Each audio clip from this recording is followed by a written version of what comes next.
leaders, to persuade and to evangelize. We find that in John chapter verses 30 to 31. This is the purpose of this gospel. John says, the author of this gospel says, now Jesus did many other signs. By that he means miracles.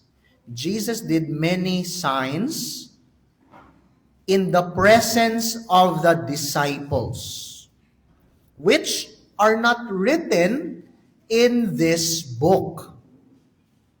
So many more, which are not written in this book, but these, the signs that we will have in the Gospel of John, are written so that you may believe. Believe what? That Jesus is the Christ, the Son of God.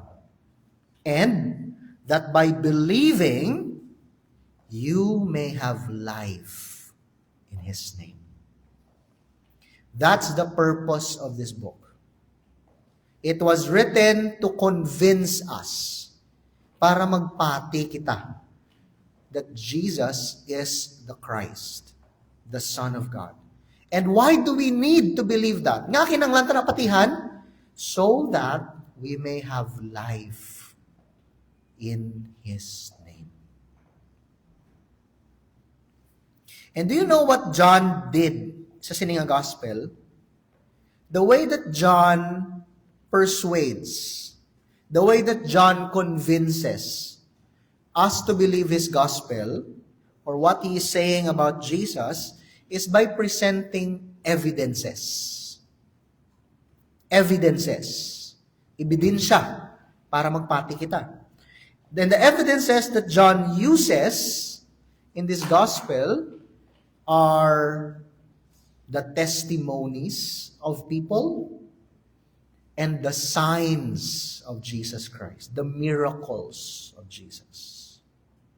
And if you remember, in John chapter 1, we have read about the testimonies of people about Jesus. For example, in John chapter 1, verses 1 to 18, we have read the testimony of John the evangelist, John the Beloved. His testimony is that Jesus is the eternal Word. Meaning, Jesus is God. He created all things. He is the true light. He is the incarnate Word. Siya ang Ginoo nga nagpakatawo. He is the only Son from the Father. He gives grace and truth. That's the testimony of John the Beloved. The next, we see the testimony of John the Baptist in verses 19 to 34. John the Baptist says, behold, the Lamb of God. This is the one greater than me. This is the one on whom the Spirit descended and remained. This is the Son of God. So you see there the consistency of their testimony? John the Beloved, the author of this gospel, John the Baptist are saying Jesus is God. Jesus is the Son from the Father. He is the one greater than John the Baptist. But it did not stop there. Verses 35 to 51 of chapter 1, we hear the testimonies of the first disciples. What did they say about Jesus? Andrew comes to Peter and says, we have found the Messiah. And he brings him to Jesus. Then, Nathanael, Philip, going to Nathanael, says to Nathanael, we have found him of whom Moses in the law and in the prophets bear witness. In other words, the Messiah. And when Nathanael heard and seen Jesus telling him, I have seen you in that tree, what did Nathanael tell or responded? Verse 49, he said, "You are the Son of God. You are the King of Israel." You see what's the common thing that they have been saying? All of them are bearing witness that Jesus is the Christ, the Son of God. So we hear this from the testimony of people. But now, as we go to chapter 2, we see that it is now coming from Jesus himself. The signs or the miracles that Jesus is about to do will bear witness. Amuna siya ang makonvince sa aton why we should believe that Jesus is the Christ, the Son of God. And the first sign that Jesus did can be found in chapter 2, verses 1 to 11. So if you are with me, let's read together the passage. John chapter 2, verses 1 to 11. If I may ask you, please stand so that we may give reverence to the reading of God's Word. John 2, if you're able. John 2, 1 to 12. On the third day, there was a wedding at Cana in Galilee, and the mother of Jesus was there. Jesus also was invited to the wedding with his disciples. When the wine ran out, the mother of Jesus said to him, "They have no wine." And Jesus said to her, "Woman, what does this have to do with me? My hour has not yet come." His mother said to the servants, "Do whatever he tells you." Now there were 6 stone water jars there for the Jewish rites of purification, each holding 20 or 30 gallons. Jesus said to the servants, "Fill the jars with water." And they filled them up to the brim. And he said to them, "Now draw some out and take it to the master of the feast." So they took it. When the master of the feast tasted the water now become wine, and did not know where it came from, though the servants who had drawn the water knew, the master of the feast called the bridegroom and said to him, "Everyone serves the good wine first, and when people have drunk freely, then the poor wine. But you have kept the good wine until now." This, the first of his signs, Jesus did at Cana in Galilee, and manifested his glory, and his disciples believed in him. After this, he went down to Capernaum with his mother and his brothers and his disciples, and they stayed there for a few days. Once again, let's bow down in prayer.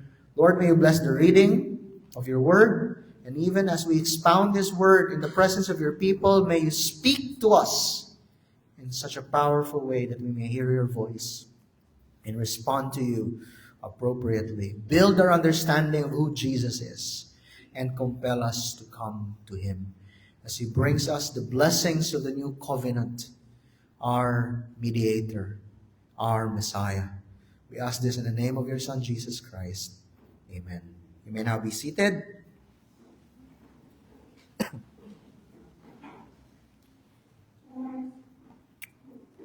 Just a few weeks ago, we traveled to Cebu for a wedding. And it was a beautiful wedding. It was also my first time driving outside of a familiar place. So here in Bacolod, I know the side streets and the main streets. And what I realized was, when I was traveling to Cebu, you have to pay attention to signs, to traffic signs, if you don't want to get lost. Like me, I got lost and we went to another island of Cebu because I did not know about the signs. Because signs point to something, right? It tells you something. And that's also the same here in the Gospel of John. Signs are not just miracles, are not just expression of power. Ang signs ni Jesus, ang miracles ni Jesus, hindi lang niya kay para magpakita siya nga may power siya. Ang signs niya reveals something about himself. And that's what we find here in the first miracle of Jesus. Particularly in verse 11. Look at verse 11. The author of this gospel says, "This, the first of his signs, Jesus did at Cana in Galilee, and manifested his glory. And his disciples believed in him." The miracles and the signs of Jesus are not just displays of his power. They are manifestations. They are revelation of His glory. And what is the glory? Remember chapter 1, verse 14? The Word became flesh and dwelt among us. We have seen His glory. Glory as of the only Son from the Father, full of grace and truth. That's the glory that is being revealed here. That Jesus is the only Son from the Father. And that He is filled with grace and truth. So, we don't have to wonder anymore what's the message of this sign. The message of this sign, the message of this miracle is that it tells us something about Jesus. It reveals the glory of Jesus. Ginapakita niya, ang ininga sign, na si Jesus of Nazareth, hindi lang niya tao. Jesus of Nazareth is the Son of God. Now the question is then, how does this sign reveal Jesus? Now in order to understand that, we have to look at the story. Now the story began with a wedding. Look at verse 1. On the third day, there was a wedding at Cana in Galilee, and the mother of Jesus was there. Now, it says on the third day. A third day from what? Third day from that day when Jesus met Philip and Nathanael. Meaning, third day from verses 43 to 50. Now, this means that the wedding occurred in the seventh day of Christ's public ministry. Because look at chapter 1. Chapter 1 tells us the first 4 days. The first day, in verse 19 to 28, was John the Baptist, telling the people who he is. The second day, verse 29, John the Baptist pointing to Jesus as the Lamb of God. The third day was when Andrew and the other disciples met Jesus through John the Baptist. And then the fourth day was when Jesus, verse 43, went to Galilee and he found Philip and Nathanael. And then after 3 days, since he met them, which is this wedding, Jesus attended a wedding at Cana in Galilee. In other words, what you are saying here is that John, the author of this gospel, is giving us a glimpse of the first week of Jesus. This is how his first week. He had John the Baptist introduce him to the people. He had the disciples follow him and were convinced that he is the Messiah. And then as a cap to that week, he performed his first sign in a wedding. On the third day, there was a wedding at Cana in Galilee. The seventh day of Jesus' ministry, the seventh day of his public appearance, he went to a wedding. Now, we do not know the names of the groom and the bride of this wedding. In fact, no one is named here except Jesus. Did you notice that? In verse 1, we are not told about the name of Mary. She was only referenced as mother of Jesus. This is probably John's way of emphasizing that this whole narrative, this whole story is about Jesus. He's the only one named and no one else. The disciples were just called the disciples. Mary is called the mother of Jesus. The servants, the host, the bride, the groom, they were all unnamed. Only Jesus is explicitly named. Because we need to focus in Jesus.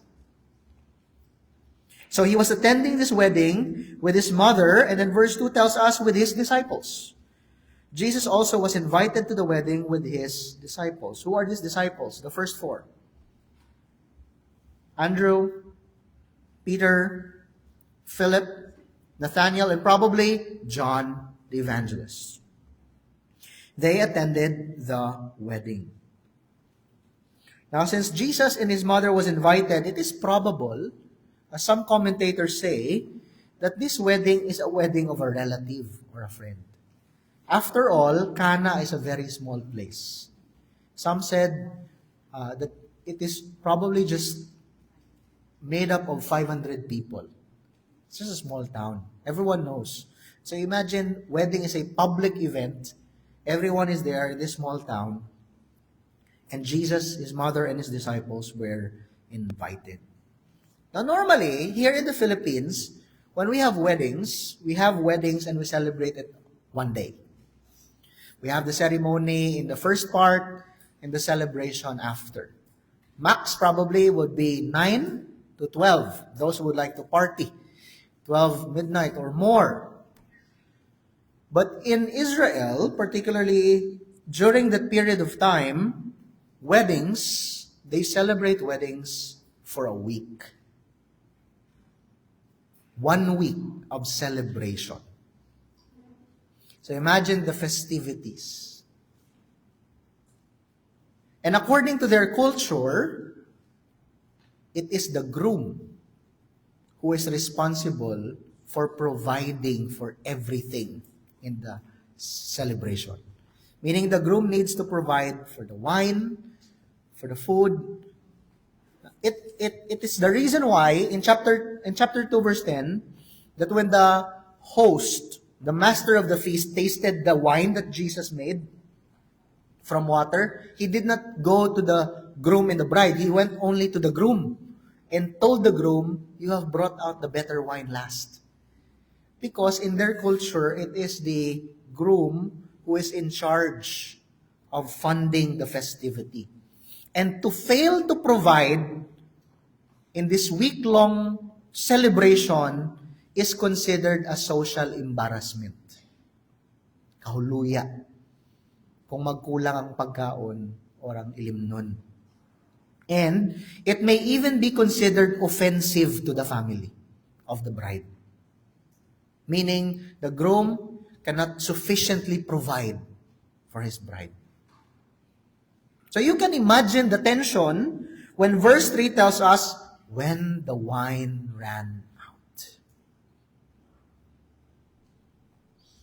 Wine is an essential part of the diet in the ancient world. Drinking wine is a sign of peace and prosperity. In fact, in the Old Testament, wine was a symbol of God's blessing. As he said in Genesis 27 to 28, when he blesses one of the patriarchs, he said, "May God give you of the dew of heaven and of the fatness of the earth and plenty of grain and wine." If you have a lot of wine, you're blessed. That's the idea of it. But here, you can see the wine has run out. The wine ran out. There is this barrenness that we can see. And so, the mother of Jesus heard about it and went to Jesus. "They have no wine," she said. Now, the fact that the mother of Jesus went to Jesus about this probable socially embarrassing situation shows us that she believes that Jesus can do something about this. That she knows her son. Kilala ni Mary si Jesus. And she knows that Jesus can do something about it. So she brings to him the problem. The wine has ran out. But the response of Jesus is surprising. Look at verse 4. And Jesus said to her, "Woman, what does this have to do with me? My hour has not yet come." Now, I know that you read that, and you are probably thinking, was Jesus disrespecting his mother? Did he just call her woman? Now, take note of this. In their culture, to call one's mother woman is not necessarily disrespectful. It is the modern day equivalent of the word ma'am. Ma'am. So it's not disrespectful, but at the same time, we should take note, it's also not that affectionate. And the significance here will unfold as we listen to the rest of what Jesus says. So he addresses her as woman, and then look at what he says next. What does this have to do with me? my hour has not yet come. And did you know that the phrase, what does this have to do with me, is an expression always used by demons in the Gospels. For example, in Matthew chapter 8:29, when the demons saw Jesus, they said, "What have you to do with us, Jesus?" In Luke chapter 4, verse 34, when they saw Jesus, they said, "Ha! What have you to do with us, Jesus of Nazareth? Have you come to destroy us? I know who you are, the Holy One of God." Now, the idea behind this phrase is that there is a commonality between two parties. And the phrase that and the phrase that says, "What have you to do with us?" implies that there is a commonality between the two. Now, of course, there is no commonality between Jesus and the demons. That's why they said, "What have you to do with us?" We have nothing in common. But here, Jesus uses that phrase for his mother. What does that have to do with me? We have nothing in common here. And the implication here is this: Jesus wants Mary to realize that although she was the one who raised Jesus, that although she was the one who fed Jesus, who nurtured Jesus, now that Jesus has come to fulfill the mission of his Father, they have now no commonality. Mary is a human being. Jesus is the Son of the Father who is on a divine mission. That's why Jesus says next, "My hour has not yet come." You know what? If you read the Gospel of John, whenever Jesus uses the word hour, he always uses that in reference to his death and his resurrection. So Jesus is saying to Mary, "Mary, my death and resurrection has not yet come. It's not yet my hour. I have come here as the Son of the Father who will fulfill my divine mission on that hour." What does that have to do with me? What's the commonality between your concern and my mission?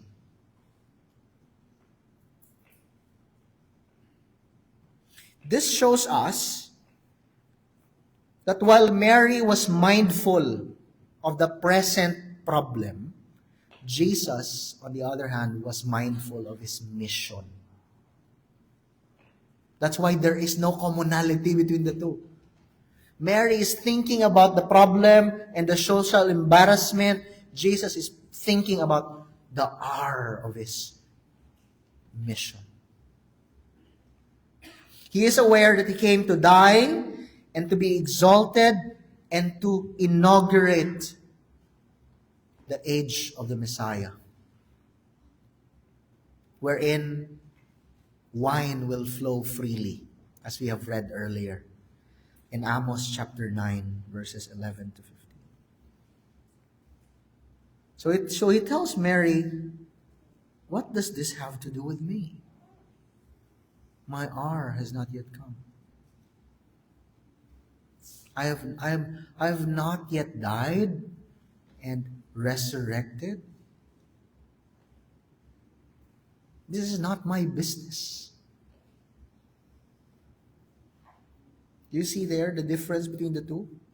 Not it clear with Mary and the disciples that he will not be coerced to do anything by anyone, even family. He lives to fulfill the mission that God has given to him. He is on a divine mission. Jesus wants it to be clear with them that if he is going to do this miracle, if he is going to respond to their need, he is going to do this not just because his mother tells him so, but because this is the mission of the Father. He is mindful of his mission. But notice the response of Mary in verse 5. His mother said to the servants, Apparently, she won't take no for an answer. Do whatever he tells you. And this is a demonstration of Mary's own faith. She trusted that Jesus will do something. And Jesus can do something about this. Her words to the servants, do whatever he tells you, implies that she expects Jesus to hear her plea. Now, I want you to take note something here. Mary directed the servants to Jesus. She did not answer the problem herself. She pointed them to Jesus because she knows that Jesus alone can solve this problem. Now, that's important for you to remember because there are many religions, particularly those in the Roman Catholic tradition, who would see this as a verse that supports the co-mediatorship of Mary. That Jesus and Mary, that they would say, if you cannot get to Jesus, go through Mary first. And Mary will bring your plea to Jesus. That's not the point of this passage. It does not support that doctrine.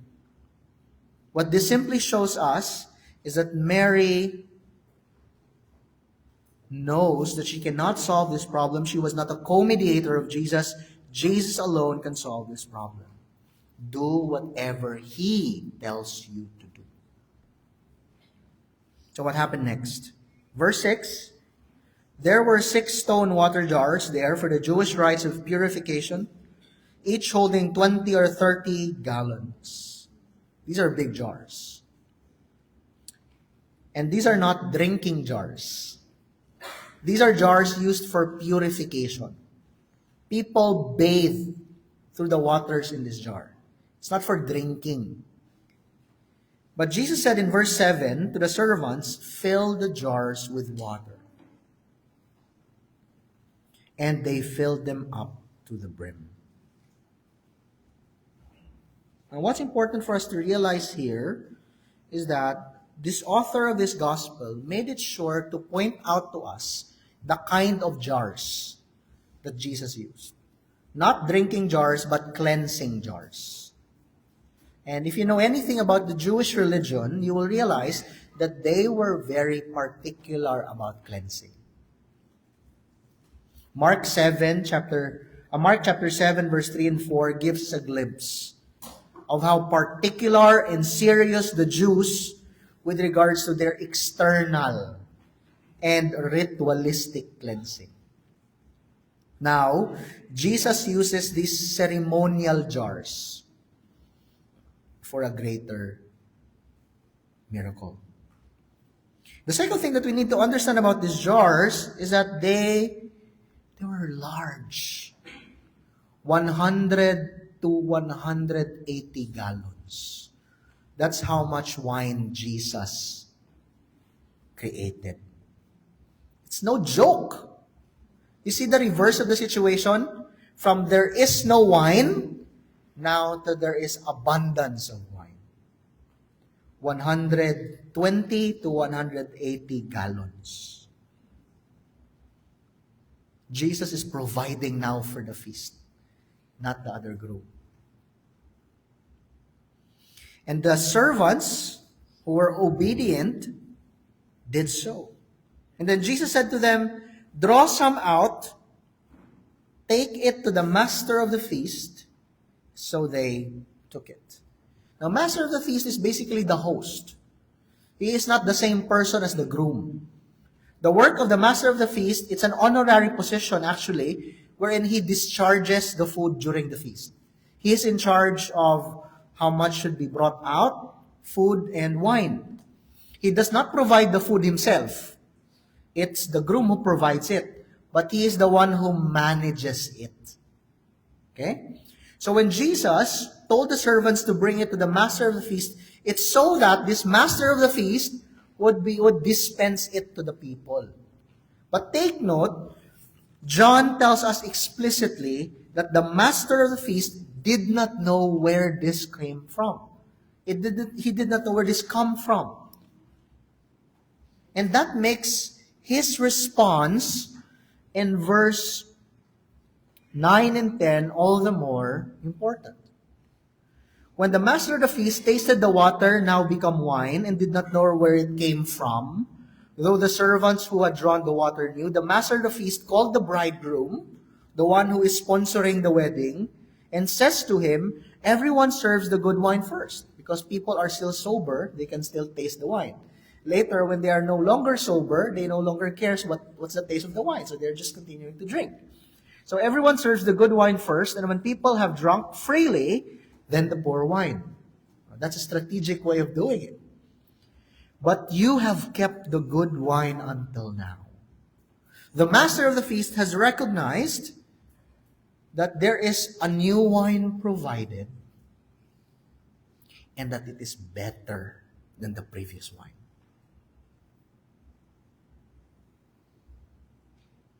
His words imply that there was no collusion between him and Jesus. By collusion, I mean, why sila yan nag-agrihan na lang ni Jesus to trick the people? He was genuinely surprised. This was a miracle. He was genuinely surprised by this wine. It's unlike the wine that I've tasted first. It's better. You have brought the good wine until now. So, there was not only an abundance of wine, there was also a provision for a better wine. What I want you to realize is this. There is a symbolism here. Remember, as I've said earlier, who provides the wine? The groom. And here, the groom has failed to do so. Jesus provided a more abundant and a better wine. This is symbolic of what he is about to do when his hour will come. You know, when Jesus dies, he will drink the cup of God's wrath upon himself. And he will die. And he will bring the judgment of God to the grave. But when he rises from the dead, he will bring the blessings of the new covenant. That's the point of the Lord's Supper. But here we see Jesus was already doing that. In a sense, he was already the groom, providing for the better wine in this marriage celebration. What this groom failed to do, Jesus did. He provided a more abundant and a better wine. It's symbolic of what he is about to give to those people who will also enjoy the new covenant blessings. John 3:27-30 tells us that Jesus was himself a bridegroom. Look at John himself. This is his last testimony of John the Baptist. John answered, "A person cannot receive one thing unless it is given to him from heaven. You yourselves bear me witness that I said I am not the Christ, but I have been sent before him. The one who has the bride is the bridegroom. The friend of the bridegroom who stands and hears him rejoices greatly at the bridegroom's voice. Therefore, this joy of mine is now complete. He must increase, but I must decrease." Why did John say that? Because when Jesus started this ministry, people now are flocking to him, are going to him. And some of his disciples are telling John, "Do you not care that people are now going to him and not to you?" And John says, "No, he is the bridegroom. The bride is for him." You see, even in the Gospel of John, we can see Jesus is portrayed as a bridegroom. And what he did here in his first sign, like a faithful and a good bridegroom, he provides wine. He provides what is lacking. He is the better groom, providing the blessings of this new covenant. And this abundance of wine that we can see in John chapter 2 is but the fulfillment of what we have read in Amos chapter 9, verses 11 to 15. Wherein God says, the booth of David will come, the nations will be subdued to him, and once again there will be an abundance of food and wine. That's what is being fulfilled. Jesus, the Messiah, the booth of David, the promised King, the Son of God, has come. And his miracle, when he provided for this wedding, is a shadow of the greater provision that he will give for us through his death and resurrection.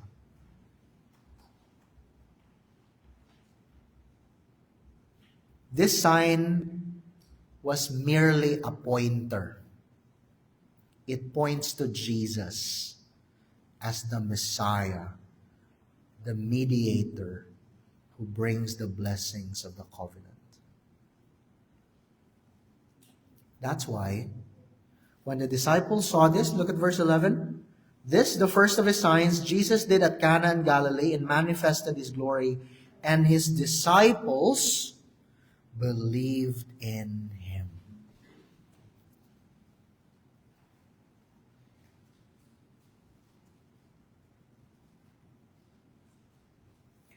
The wine that was drawn from the jars used for purification was better than the previous wine.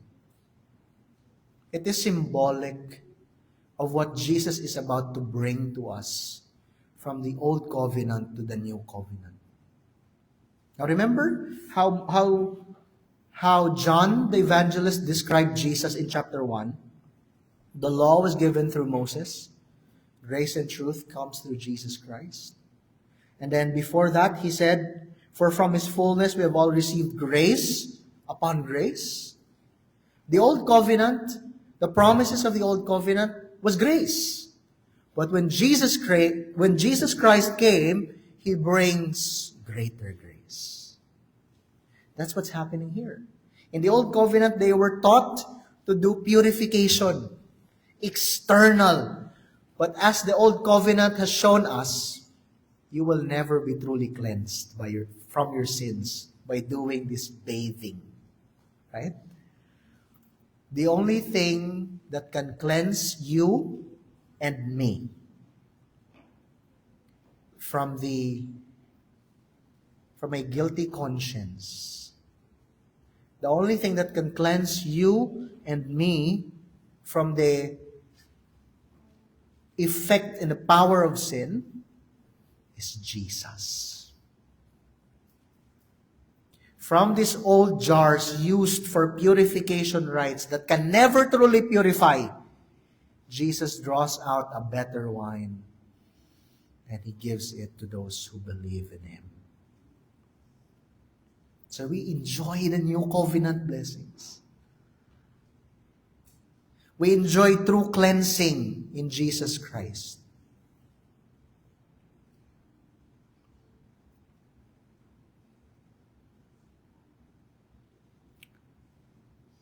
The wine that Jesus provides is better and more.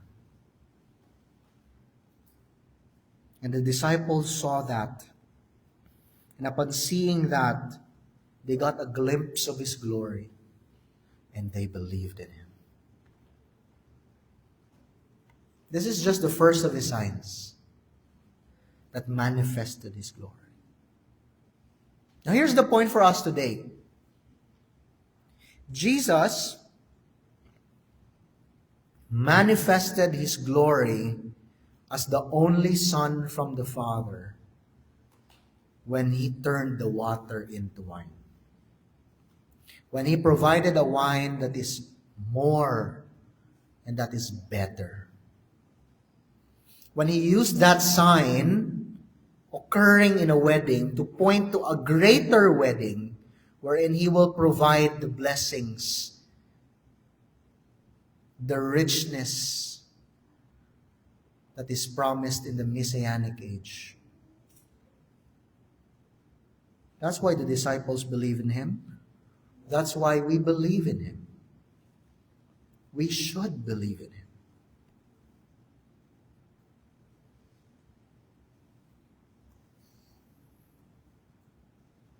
But you are probably thinking, Pastor, I didn't see the sign for myself. Until I see the sign for myself, I will not believe. Isn't that our common expression? To see is to believe. Right? To see is to believe. I did not see it. Why would I believe it? Right? My answer for you is this. Not all who saw the signs believed. So it's not about actually seeing it. Because without faith in Jesus, you will not see the relevance of the miracle. You will just see a miracle and still not believe.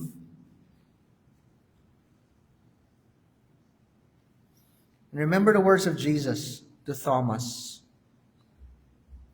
Have you believed because you have seen? Blessed are those who do not see but believe.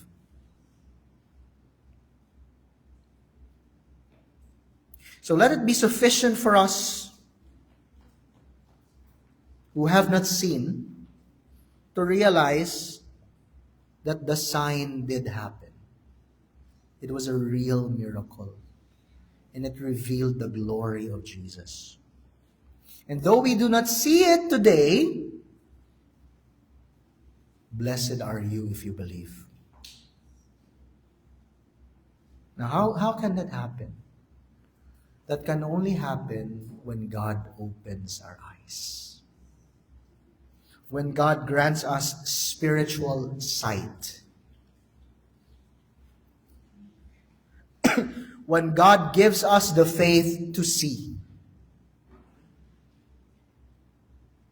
And unless God does that, all of us here are blind. At the end of the miracle, we will just say, what's next? There will be no revelation of the glory of Jesus. But for those of us who are granted to see, we see that this sign, the first of his 7 signs in the Gospel of John, affirms, persuades that Jesus is the Christ. Na siya gidya ang ginpadala sang Ginoo para sa atin. Hindi mo ubras ang tao nga obrahon ang tubig into wine. Only God can do that. And Jesus has shown them, I am the Son of the Father. And how do you respond to that? You respond in the same way as the disciples believe in Him. But what if you are already a Christian? You're probably thinking, Pastor, I'm already a believer. What does this sign signify for me? Well, number one, you must realize that this sign should solidify your faith that Jesus is the Christ. It should confirm, it should strengthen your conviction that Jesus is indeed the Messiah. Secondly, this sign should make us appreciate who Christ is and what He gives to us and brings to us. What does this sign reveal about Jesus? Well, He had compassion for those who are lacking. When the wine ran out, Jesus, faithful to His mission, provided a more abundant and better wine. He is compassionate for those who are lacking. Are you lacking? Jesus is compassionate to those who are lacking. And, take note of this, if you are now a Christian, what we see here is but a glimpse of what Christ provides for us and will provide for us when He returns. The better wine that He provided in that wedding is but symbolic of the better provision that He will give and that He is already giving for us today. When we partake the supper, we partake the supper with tasting not the bitterness of the wine, but the sweetness of the wine. Understanding that we are now friends with God. That we are now in a covenant relationship with God. And all of that is made possible because Christ has fulfilled His divine mission to die and to rise from the dead. Third implication, if you're a Christian, so not only should this solidify your faith in Him, not only should this make you appreciate Him, His compassion, and what He gives to us in the new covenant. Thirdly, and it's implied there in the actions of the servants, you obey Him. You obey Him. That's what the servants did, right? Even before seeing the miracle, they obeyed Him. Imagine the servant filling that water jar to the brim with water, and then Jesus tells you, take a scoop, bring it to the master of the feast. You're thinking in your mind, this is just water. But when the master of the feast drinks it, he says and expresses, it's a better wine. The servants obeyed Him. We should obey Him too. Let's pray. Our Father, may You bless the teaching of Your word for the edification of Your people. May You draw us to faith in Christ. May You give us the eyes to appreciate His sign, that this sermon would truly respond to our need, to grow in our understanding of who Jesus is,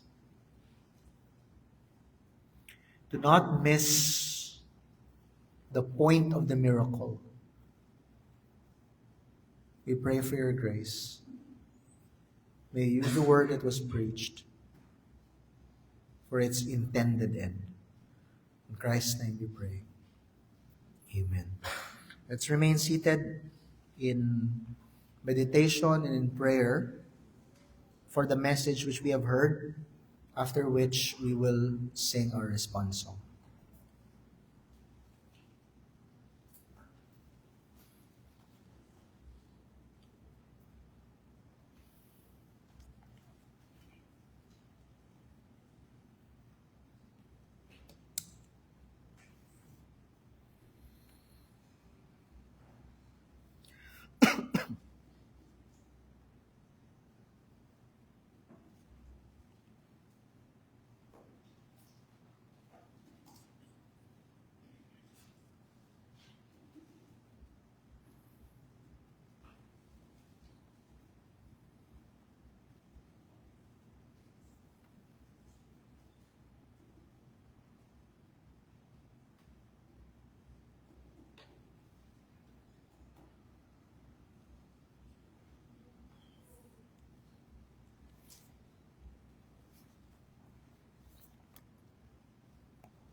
Let's rise as we sing our response song.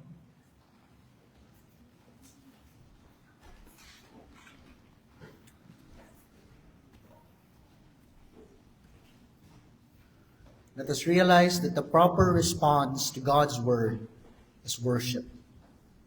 When God speaks, God's people listen and we respond to Him in worship. It's only fitting that as we have studied about the first sign that Jesus did at Cana in Galilee, when He revealed His glory through this turning of water into wine, that we would respond in faith and in worship to Him. Let's sing.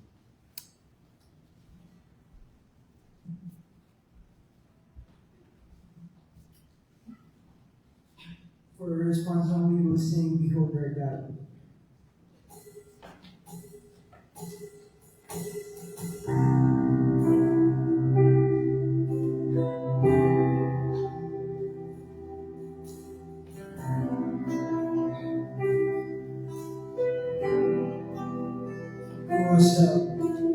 Who has stepped the ocean's